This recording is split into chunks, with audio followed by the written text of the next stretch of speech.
Everybody, we are back. It is Taped on Live's favorite podcast, favorite channel, favorite everything. We are back. You guys already know what to do. Hit the subscribe button.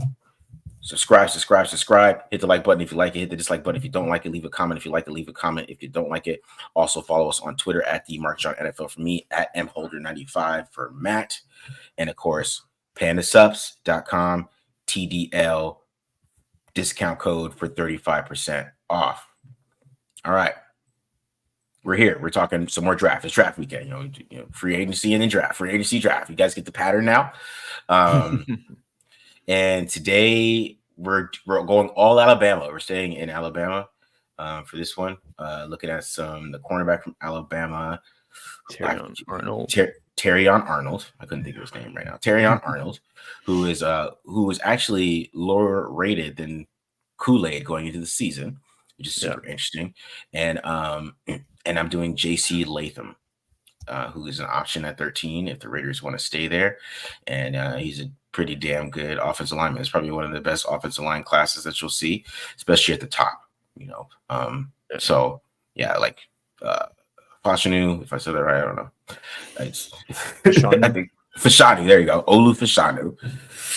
Fashanu, he's pretty damn special. Joe Alt is... Got that one. Yeah, I got that one right. It was easy. Yeah, he's pretty special too. Even though I think he's a little bit more. I think he has a little more issues in pass protection than Olu or even JC Latham. But I think that he kind of equals it out and run fits, and he just kind of has a lot more upside than some of those guys. So I see why people like him a lot. I just think he leans a lot, so it's just weird. It's a little interesting thing.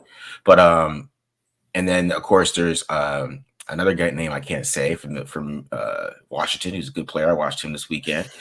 Fontenot, yeah, Troy Fontenot. And then there's Talisi Fuaga. This is a great name. Definitely going outside of with some foreigners here for offensive linemen. But they look really good. It's a good class. I mean, the Raiders end up, don't trading up or whatever. They decide whatever they want to do with the quarterback. There's a lot of guys that can get in this class, and they can even go further back. And the Graham Bartons, who I didn't get a chance to watch, but he's projected, I think, to move inside too. And then so is Fatinu from Washington. I think he's kind of should move inside too, just because I just watching him, he looks like a guard. So, but there's some interesting. He just looks like a guard. He moves like a guard, and he doesn't handle speed rushes. He's a guard. So I kind of see him moving inside, but I think there's a lot of options for the Raiders at 13. But I'm going over JC Latham, who's a really sound technician. He's huge and he moves pretty good for his size. We'll go over him a little bit. Yeah, he's like 360, right? Something like that, or listed at 360. Yeah, he's humongous. Big old dude. He can't move. You can't move him. He's a monster. He really is. He's a big dude. He's not a senior. Is he a senior? No, I think he was a junior. I think he's a junior. Okay. Yeah. So, and you're doing Terrion Arnold. So, tell us a little bit about Arnold before we get into that. Yeah, I mean, so like you said, kind of a guy that wasn't even considered the best corner at Alabama until this past year. Had a really good year with some really impressive ball skills, and he ended with 12 PBUs and 5 picks. So 17 plays on the ball, plus a few more forced incompletions that didn't get recorded in the stat sheet. So guy's got some pretty good ball skills. I think our guy at Bleacher Report compared him to Trevon Diggs, which I can kind of see too. He's not the guy that you're necessarily going to be a shutdown corner per se. We'll see it a little bit. There's one clip that sticks out in my mind where it's almost a good and the bad. He kind of gets beat and ends up being able to make up with some ball skills and some speed, but definitely really impressive. Not many weaknesses. Everything that's in his game is pretty nitpicky, and he's sub 200 pounds, but we'll see. I got 4 clips of him playing the run and playing it pretty well. He has one where he takes on a block from a tight end and sets the edge. He's like a outside linebacker or something. I was pretty impressed with that. So good overall player. Another guy that thinks on the table at 13. Like I said, big riser. I think this cornerback class it's interesting. There's guys like Arnold seems to have taken over as the top one, but even he's kind of in that 15 pick range where normally, when we're talking about top corners, we're talking about them being a top 5 guy. You think of guys like Stingley or Sauce Gardner a few years ago, where usually those guys are placed a little bit premium. So definitely a down class at the top overall. But I think I went over Kyrie Jackson before. I think gone over a few guys, can't quite remember, but a lot of guys. Right? Yeah. Oh, he's he's fallen off a little bit, but I think there are like a good amount of guys in like that back of the end, that mid to first round to second round great category that the Raiders could target and definitely potentially find a starter in that perfect for them, because again, picking 13, they could have get their pick of the litter, or they can wait in the second and still get a quality player. Yeah, and then it was funny because Glenn took Caleb King in a mock draft in the second round. I was like, when he sent me, I was like, whoa, that's pretty high for Caleb. But but then I went to his PFF grade. And he had like 2 awesome years and then like a terrible year. So I mean so it's interesting to see what his dynamic would be, because go ahead. I was gonna say the scary thing with Caleb King, and more looking at it from just the distance, is like he had 2 really good years with Joey Porter Jr. on the other side. And all of a sudden he's the only one out there, and all of a sudden he's getting exposed a little bit, and not exactly what you're hoping to see from a guy. Usually when the other guy leaves, the top prospect shoots up the board, but you want to see at least. I mean that's true, but it's interesting because I made the point, like if he was a quarterback and he had 2 great years and in a bad year, we would ignore it, the bad year. But since he's a different position, it's like, oh, we're gonna get at it. But his PFF grade was bad. I was like, man, this film must be awful for college to be that low. I think when I did him, I did mainly like clips from you did years before. I think when I was watching this, I'm like, this is getting rough. Interesting stuff. But all right, so the cornerback class is a little interesting. We'll see how they adjust to this, and maybe they do it in free agency or something. I mean, offensive line is something you can do in free agency too. Not a right tackle. There's not a right tackle that they should sign. I've been looking at that. Don't do it. Trent Brown. There's not a guy. I mean, that's the only guy. He's legitimately one of the only like top tier guys, and I mean he's 30, and I feel like that one wouldn't go over too well with the families, considering. I think AP could handle him, though. I think AP could handle him. I think probably AP could get the best out of him. I think, but got to keep the fruit roll-ups out of the fruit by the foots out of the building. Yeah, and don't try to kill him either, dude. Also true. Also very true. That would be key. Very key here. All right, a couple other news items. Raiders hired a running back coach, Carnell Cadillac Williams, who was assistant head coach for Auburn in 2023. He was an interim head coach in 2022, so he has a little bit of coaching experience over there in college. He's going to get his first chance to be a running back coach over there. I mean, not too much we can talk about running back coaches, but it is interesting that they're bringing in another running back coach from college. I thought, like, what is that?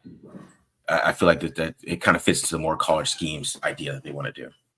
Yeah, I mean, I think that, and too, Cadillac Williams was played in the NFL for a little bit. That's kind of the common theme, especially the position coaches with the Antonio Pierce's hires. So, I mean, he was a sick running back at Auburn and had a few good years with the Bucks. And I mean, one of the best nicknames of all, Cadillac. That we love it if people just call him fucking Cadillac. That'd be sweet.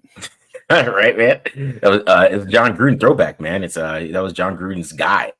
And when he drafted him, drafted him like top 5, and I mean he lived up to it, and he tore his knee up, and that's when he never. So I think he won offensive rookie of the year, and then that knee, it was over. All right, and then we got Rich Scangarello as maybe might be the quarterback coach, which is you can look at it two ways. I mean, as long as he's not calling plays, is the positive part of it. If he's not doing that, we're okay. If Luke Getsy left and he got promoted, I would be upset about that.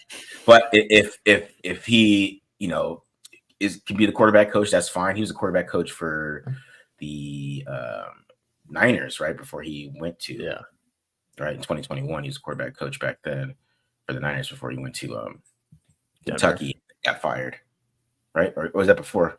He was with. Oh, gotcha. So he was with the Niners for a couple of years, then the Broncos as OC, didn't work out.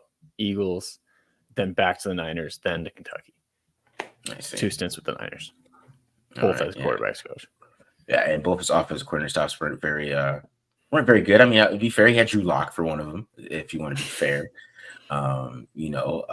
So, but he's not calling plays, so that's how I feel good about that. He could be the quarterback coach. That's fine. I don't know how much quarterback work he's been doing or who he's really developed, but hey, I mean, it's better than him calling plays. That's all I got to say about that. Yeah, that's my theory on it. Yeah, I mean, I'm a little weary just because, again, like you said, the lasting impression on him is him almost ruining Will Levis's draft stock. I mean, he kind of did, right? I mean, Yeah, and he kind of did. Like when you were it's funny when you were talking about like, oh, if Kalen King was a quarterback, we'd ignore the bad year. Didn't quite do that with Will Levis. I mean, I guess he was still a second round pick, but yeah, yeah, yeah. that'd be my one. That's his resume is not exactly great. Like I think we were talking about it a little bit before this. 6 out of his last 7 stops have been 1-year positions, and the other one was 2 years as the Niners quarterbacks coach. So not a ringing endorsement, not exactly signing a guy coming off a high note or an up and comer, but hey, he's just one of the candidates as of right now, and who knows? Like you said, maybe as a quarterbacks coach, he'll be all right. Yeah, exactly. All right, let's just get into this film. Let's do it. I'll go ahead and start. I'll do some JC Latham first.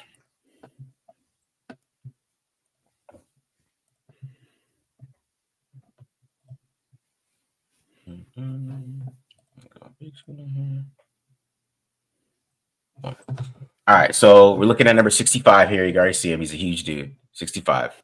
And we're of course, we're gonna start off run blocking. You know how we do. We run blocking, pass protection. We're looking at offensive linemen. So we're gonna start off with some run blocking, which this is something he does really well. This is really part of his game, is how powerful he is. You see him just throw this. Was at 94? I know he's was coming out in the draft.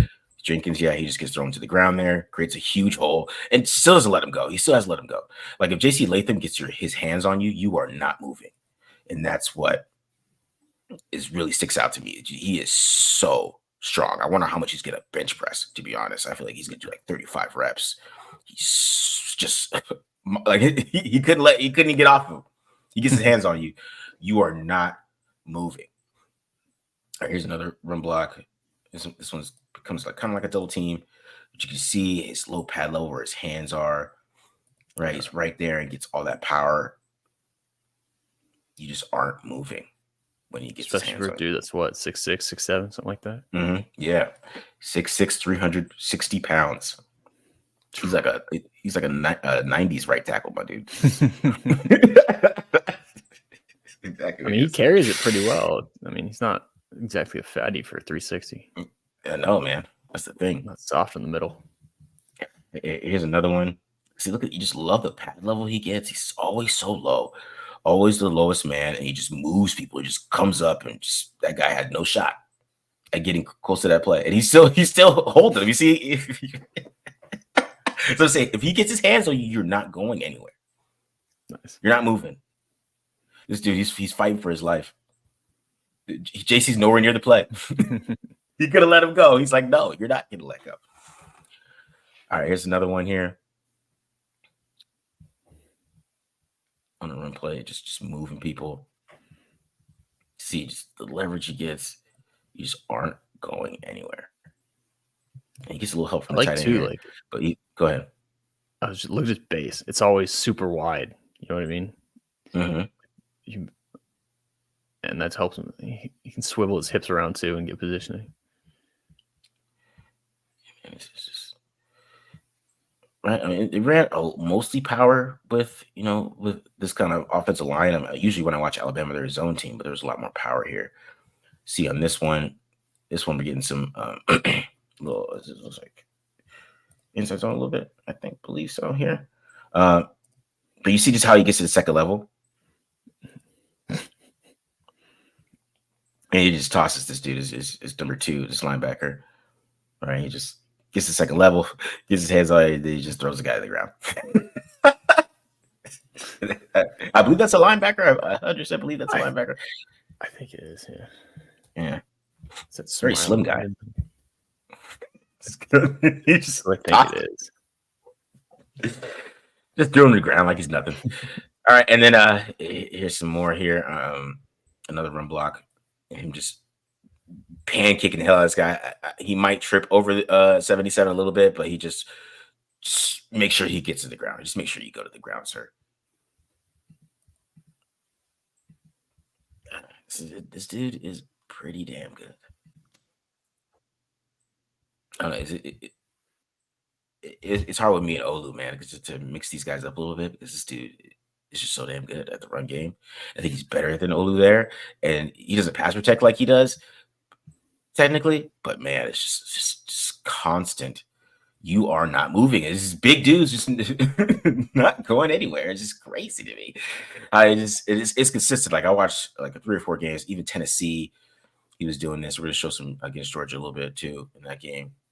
But all right, so here we're gonna get to some pass protection. This is what I really like from JC. Okay, JC is a technician in pass protection. Okay, now he's gonna have a hard time with speed rushers and super athletic guys just because he's so big, right? But you'll see here as a technician, you get a cross chop here from 13, knocks his hands down. Okay, but here comes JC. JC's gonna reset his hands, get back his leverage. You aren't going anywhere, and you're stuck. You're not. Where are you going? You're not moving. His anchor is crazy too.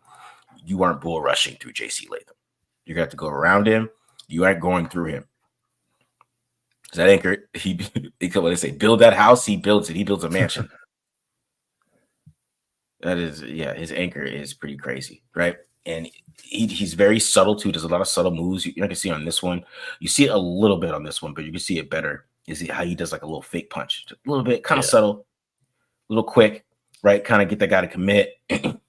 And then he's very fast with his hands. So he gets his hands engaged faster than you will, no matter what. And you try to pull through him. It's like where are you going? Just sits down. It ain't gonna work, man. Sits right down. It's consistent, man. So here's another rep here. You see him kind of go inside. I just added this one's RPO, so it's kind of like a run, but he just throws this guy. I just had to add that. I just like watch him throw somebody. His rotational strength is so damn impressive. Like he's done it a couple times where he's just tossing dudes. I tell you, I think he's gonna bench press like 35 times, man. It's gonna be pretty incredible how big and powerful this guy is. And then here he goes. You'll see the fake punch again here, right? This time, he's gonna fake punch, right? Get the guy to commit it a little bit, and you're just not going anywhere, man. It's just consistent. Fake punch, right there. Here we go. Here's another one here.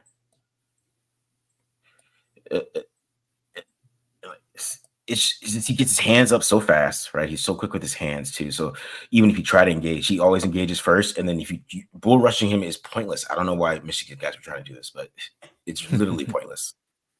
It's like that's my thing. I already know. I mean, I'm sure there's some NFL player that's going to be able to get the leverage and like do something to him, but it's not going to be a lot of them. It's really not. These guys don't go anywhere. Even here, so I talk about. If he gets his hands on you, you're not going anywhere. So this guy tries to rip through and and corner the quarterback. He still has. He's like, no, you're not moving. His grip strength is ridiculous. It's just so damn strong. It's crazy, dude. It is nuts. All right, but so here we go. So there's one more rep here, and I'll show a little bit of the issue that I saw on film with him. It was mostly a little bit against Tennessee, but you see here another one just gets his hands inside, grip strength. You just moving. And this is top level talent. I'm not showing him against Coastal Carolina here. All right, so here's his biggest issue though, which is oversetting. Okay, so this happens to him when he gets beat. It's because of things like this. So you'll see here. He's gonna overset a little bit, and this guy's gonna set him up and just go back inside. And since he's not I'm not gonna say he's a great athlete because I don't know yet from the combine, but just from his movement skills and dealing with speed rushing, it's an issue. See, this guy gets easily inside on him. And Tennessee did this to him a couple times where they would go outside, inside like this, and then you see the stunt coming around because I guess he's not expecting guys to do this move to him. I'm not 100% sure, but he just oversets. Guy goes right back inside, opens it up, and then it opens up that stunt. and it's pretty consistent too. And I'll say one thing too, which is I'm nitpicking here, is the mental processing a little bit can be a little iffy sometimes. Now on this one, I know it's really tough on him that he's got a block. He's got 2 free rushes. It's a great blitz call. He's got 2 Yeah. blitzers to his side, right? But to me, it's just like block somebody, bro. Yeah. Pick one and stick with him. Yeah, block somebody, and they both get through, and ends up being a sack here and a big play for Michigan. So I mean, and like I said, I'm nitpicking, to be honest. So there's a lot of nitpicking. And when you get to these type of linemen, these type of guys are this high up there. I mean, that's what I feel like we're doing most of the time, anyways. Is just nitpicking. So but yeah, that's JC Latham. I thought he does pretty well there. Yeah, from what I know about him, and I obviously haven't studied him like you have, but yeah, it's kind of like what you've seen is like strong dude who can move people in the run game. Once he gets a hold of you, like you said, like you're not getting anywhere away from him. But there are a little bit of athleticism issues, like the one stunt that you showed. Like he showed a little bit of his change of direction, and I think too, like you were talking about the mental processing part of it too. Like he very clearly did not recognize that stunt that on the one he did get beat inside, and the looper was left around too. And technically that's his guy once they start moving. So definitely seems like a few things in pass pro that you need to clean up. But I mean, again, for as strong as that dude is and carries his weight well, like maybe if he drops 10 pounds and gets a little more nimble, he can have some better feet and whatnot in pass pro. But impressive stuff for sure. Yeah, man, he's just so damn strong. Like he would upgrade the run game immediately. Him and Fuaga are those type of dudes that you kind of plug and play them. As soon as they come in, they upgrade immediately your run game, right? Your run game is a whole lot better from day one. And that's what I really like about him, and that he's pretty solid. I wouldn't even say I would say he's pretty good at pass protection too. But I mean, I think the NFL with some of those speed rushers, some of those guys, they're going to figure out how to beat him. But it's trying to go through him is not going to work, and that's one thing I know. And I like some of the more advanced stuff that you were showing too, like him doing like the fake quicks. Like there was one where like in the Rose Bowl where like he did like the fake quick set where he like jumps out sideways first and then hits the retreat and whatnot. Like it wasn't as clean as a guy like Darnell Wright would be able to do it, but like that was something that Darnell Wright did last year that really impressed me.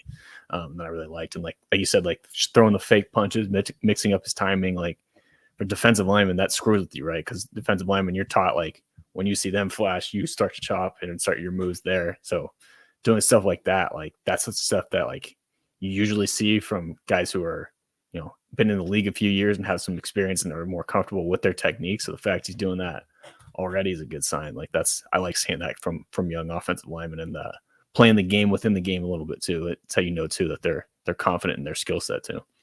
Yeah, and it makes you feel good about drafting them and knowing what you're going to get, and that they're at least going to be pretty good. They're already doing those type of nuancy things in their pass protection. So, yeah, for sure. All right, bro. Let's do some Terrion Arnold.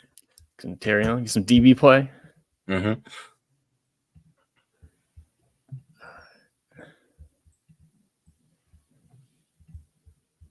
You can't hear my wife, can you? Yeah, we're good. All right, cool. All right, so like I said at the beginning, going to start with a couple of run plays. I think this is something that's pretty impressive for Terrion Arnold's game, especially considering I think he's listed at like 195-ish, something around there, sub 200 pounds. And I mean, one thing that's for sure that he's really good at is he's good at reading it. Like you can see it on this rep here. Like he sees the run flow to him. A little bit of a tip here with we got the 2 tight end set and then the jet sweep action coming to his side. So reads his keys and then triggers and goes in and makes the play. Not afraid to stick his nose in there for sure. You can see a similar rep here. Same kind of thing. And what I like here, because this is not something you see from a lot of corners. They usually just try and use their shoulder, but taking on the block with his hands, using his hands to get off of it. Not a forceful play by any means, but this is what you want from your corner, right? To play outside contain, come downhill, and ultimately we keep this to a 1-2 yard gain. We'll take that every single time. Here's a little bit of what I was talking about at the beginning too. Like he would often play a lot in the box too, like this strong safety type of role. I think he was a safety actually coming out of high school, if I remember correctly. And you'll see like Bama, we'll see throughout this, like Bama used him in a lot of different ways and we're comfortable leaving him on the field even in I guess it's only 11 personnel work, but even when he's on the tight end side. The reason being is, again, quick to trigger downhill, comes up and fill it. We'll get a little bit of a better view from it from here from the end zone angle. But again, same thing. Reads his keys, come down, make the play. Not anything devastating or anything along those lines. But again, for a guy that's a corner and some 200 pounds, like this is what you like to see. And also, I think you can put him in the slot a little bit here too. Similar rep. This time we're going to be on the line of scrimmage, basically going up against, or as an outside linebacker, basically going up against this slot receiver who's actually a natural tight end. I mean, again, sub 200-pound cornerback setting the edge versus a tight end. Wow, I'll take that, man. Yeah, for sure. Again, same thing. What I was talking about before. You're not going to see this from a lot of college corners. Boom, take it on the box with their hands, get some extension, force that run to cut it inside. We'll take that every single time. So again, part of what excites me about this guy is if you can put 5-10 pounds on him, he could be a factor against the run and play in the slot too. Move on to a little bit to some of his plays in coverage. Again, most of this is going to be ball skills. I mean, press. Now, we'll back this up a little bit after letting it play. I would like to see him be a little bit more patient here at the line of scrimmage. Like, I think he's a little quick to bail and kind of open his hips against a better receiver who has, that Allen Iverson crossover, kind of like a Devontae Adams can, cross his face here and beat him. But at the end of the day, I do like how he gets his hands involved and looks up for the ball. And this is another theme we're going to see with him on the next one too. Like, we talk about receivers going up and high point and 50-50 balls. Same thing applies for DBs too. And I mean, you can see he's going up and getting it too. And that's part of how he's able to get pass breakups. Does it well in and out of phase, especially against fade routes. So nice play right there. Mm-hmm. Get a similar rep here against Ole Miss again. A little bit better, a little bit more patience at the line of scrimmage this time. And again, just going up and get it. Common themes I'm seeing here is just the fluid hips to turn and run. Got plenty of speed. Uses his hands again to get engaged and help stay in phase. And we go up and get that ball. See it from the end zone view. This is how you get 12 PBUs in a year. Yeah. Because they tried him a lot on those fade routes and then eventually had to stop. And again, goes up and gets it and he can make plays on it. This one, we're going to see him get a little pick, little double brackets coverage here, it looks like, from Bama. So he knows he has help underneath and to the inside, plays his leverage perfectly, stays deep and on top of the route. And two, we'll get to see a little bit of the makeup speed. Bad throw here. Ends up beating the receiver to the ball to go get the pick. And I like this too. Like, get a little run back, make somebody miss, hit the spin move. Ooh. I want to watch it again. I like these ball skills, man, because those are some serious ball skills right there to kind of track the ball in the air like that and get it when the wide receiver doesn't even get it. Because I'm trying to figure out how the wide receiver didn't catch it. So yeah, wide receiver stops a little bit. I mean, again, bad ball, but we'll take this every day. We can see the safety background in him a little bit again. I think I got the end zone view here. Yep, here we go. I wonder if the quarterback was like trying to throw him there though. Like maybe. I mean. But yeah, that was a good job by him. The safety too. That was a good job by him. Kind of like perfect bracket. And again, just love him hitting B on the return and making people look silly. Closing speed. Last clip here. What's up? So that closing speed too. For sure. For sure. We're gonna see that again on this one too. So that was actually a perfect segue there, Marcus. Oh, hey, again, see him covering the slot a little bit. Like I said, he's versatile. He can play inside or outside. Gonna get a little bit of the good and the bad here. Little fake to the inside on the corner route that he bites on. But again, we got the speed to make up for it. And he doesn't quit on the play, right? Like, yes, a better ball. This is going to be a touchdown. But, hey, sometimes these routes aren't easy to complete. If you don't quit on the route and stay with it, you can go get a PBU and make a good play. And that's what you got to love about him. Again, underthrown ball, but not going to quit on it. Has good skills. This is what I'm talking about. In and out of phase. Stays locked on the receiver to face guard a little bit and eventually prevent the completion. So, we'll take a bad rep as long as you can come up and make up for it and don't quit. So definitely a really impressive guy. Like I said, probably not your shutdown corner that I think a lot of people like in that CB1 role, a little bit more of a ball skills type of guy. Like I said, Trevon Diggs, I think, would be a good comp for him as far as going to the next level. And hard to argue with the 17 PBUs and interceptions this year. So pretty impressive.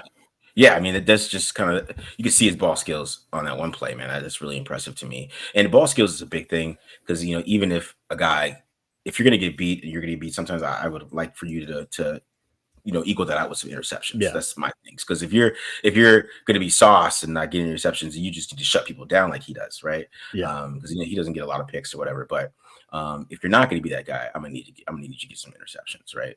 So you can kind of make up for some of those things. And Jack Jones has great ball skills too. Definitely a ball hawk.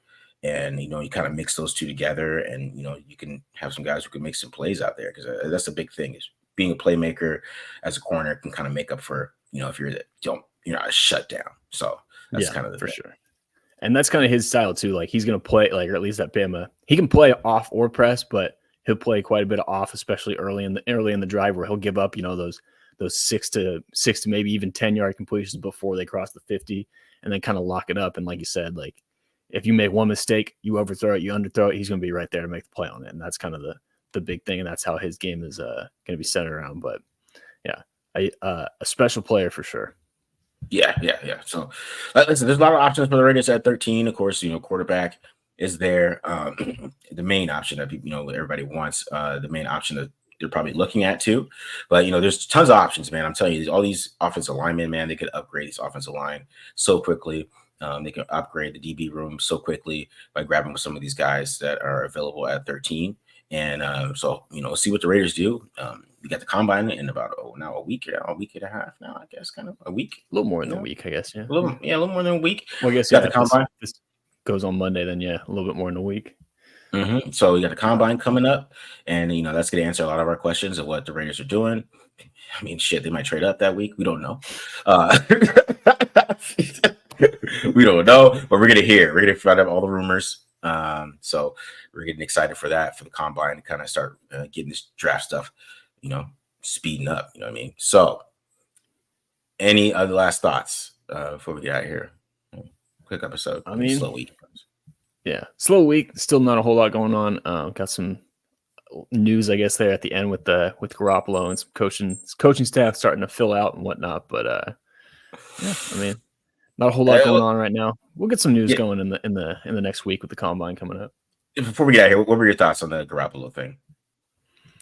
I mean, I played out pretty well. I do say we have to. I think it settles the TDL debate from a few months ago. I don't think anybody's trading for Jimmy Garoppolo, so I'll go ahead and take my crown there. I knew that there's something about that. There's something about him. Like, you know what, this guy's taking PEDs. When we were breaking down him overthrowing guys, we're like, this, he didn't have this arm strength. Yeah. Where was his arm strength from? Oh man, yeah, that's what it was. See, we didn't find the sucker. The sucker was himself. That's what it was.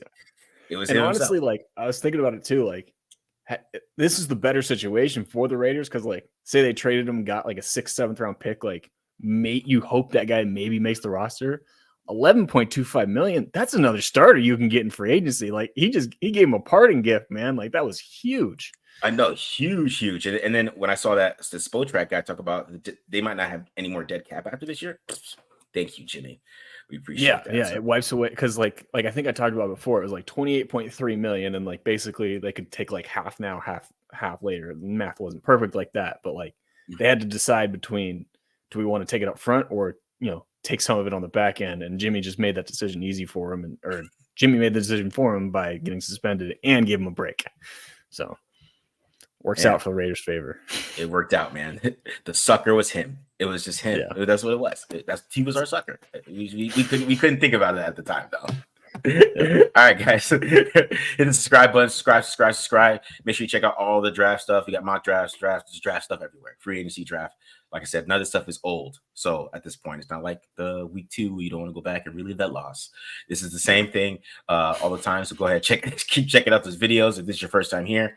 Tons of draft content. We got membership stuff. I'm gonna do some Drake May today. I'm gonna do some Drake May versus Georgia Tech for the members. So if you wanna check that out, join the membership, that'll be there too for you guys. So we're out of here though.